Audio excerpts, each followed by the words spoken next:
Tofauti ya Mwafrika na mzungu, tofauti yao ni moja tu. Tofauti ya mzungu, anatumia science ya kichawi kuleta matokeo kwenye jamii, kuleta matokeo kwa maisha ya binadamu. Tofauti ya mzungu na Mwafrika, Mwafrika anatumia uchawi kwa ajili ya kuweza kufanikisha maisha ya binadamu. Yaani jambo ambalo aliwezekani kwa Mwafrika, kwa kutumia nguvu za giza, kwa kutumia nguvu za kichifu, kwa kutumia magical, kwa kutumia miracles, spirit, inaweza kufanya jambo lisiwe na leza likawa.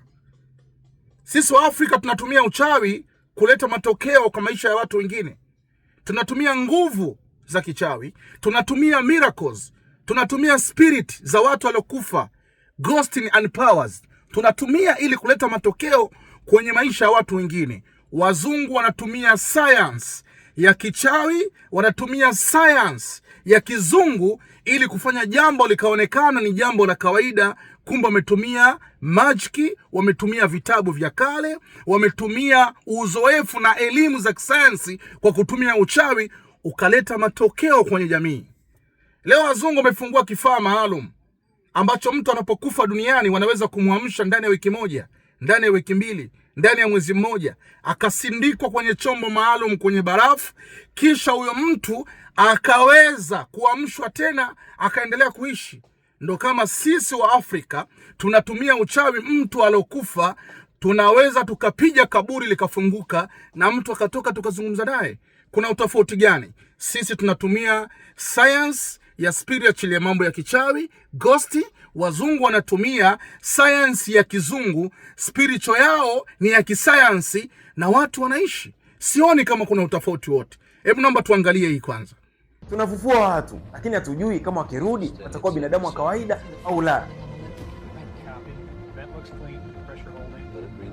Hii ni kauli ya Max More, mkurugenzi wa kampuni ya Alco Foundations. I'm Max More.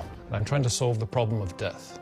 Na hii ni miili ya watu 360 mpaka 600 ambayo imegandishwa na wanasayansi kwa madai kwamba itarejeshwa katika uhai, yani itafufuliwa katika wafu kupitia process inayofahamika kwa jina la cryonics. Na jambo la kushangaza, mamia ya watu bado wanalipia pesa za kutosha na kupeleka miili ya ndugu zao katika kampuni zile kwa madai kwamba watagandishwa kisha watarudi katika hali ya uhai kama ilivyokuwa zamani. Na wengine wakienda mbali na kujilipia wakiwa hai, wakiamini kwamba wanajiandaa na process ya ufufuo, yani wanajiandaa na process ya kugandishwa kisha kurudi katika hali ya uhai ambayo inafahamika kwa jina la cryonics. Subiri kwanza, hivi cryonics ni nini? Hii ni teknolojia au utaratibu wa kuhifadhi mwili wa mtu katika hali ya baridi sana kwa matumaini kwamba siku zijazo sayansi inaweza ikamfufua. Kinachofanyika kwenye cryonics ni kwamba wataupoza mwili wako haraka kwa barafu, alafu wataondoa damu iliyopo katika mwili wako, kisha wataweka kemikali maalum inayofahamika kwa jina la cryoprotectant ambayo yenyewe inadaiwa kwamba inazuia seli zisife kwa haraka. Na baada ya hapo watafanyia mwili wako verification, yani baada ya mwili kuganda kama barafu, basi wataufunga na kuweka katika hali ya glass state, na maanisha katika hali ya ugumu bila crystal au bila madonge ya barafu. Na hatua ya mwisho, watachukua mwili wako na kuweka kwenye tanki maalum ambalo limejaa liquid nitrogen. Utagandishwa na utakuwa umejiandaa katika safari ya ufufuo, yani safari ya kurejea katika uhai.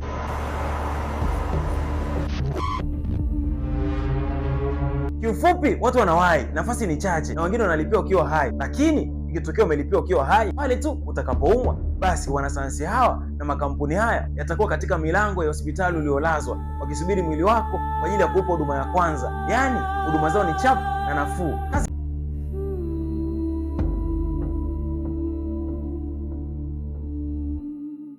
Sisi machifu huwa tunasema kwamba mtu anapokufa huwa anakufa nafsi, lakini roho na mwili vinabaki. Yani nafsi inaondoka, lakini roho na mwili inabaki katika ulimwengu wa nguvu za giza. Kwa hiyo tunaweza tukaitumia roho aliyobaki na mwili ikaweza kutufanikishia mipango yetu. Ndio maana kuna makaburi, mtu anapozikwa anapelekwa kaburini. Mwili unapohifadhiwa, roho inabaki. Ndio maana roho inakuwa na nguvu ambazo zinaweza kufanya kwa mtu yote akafanikiwa.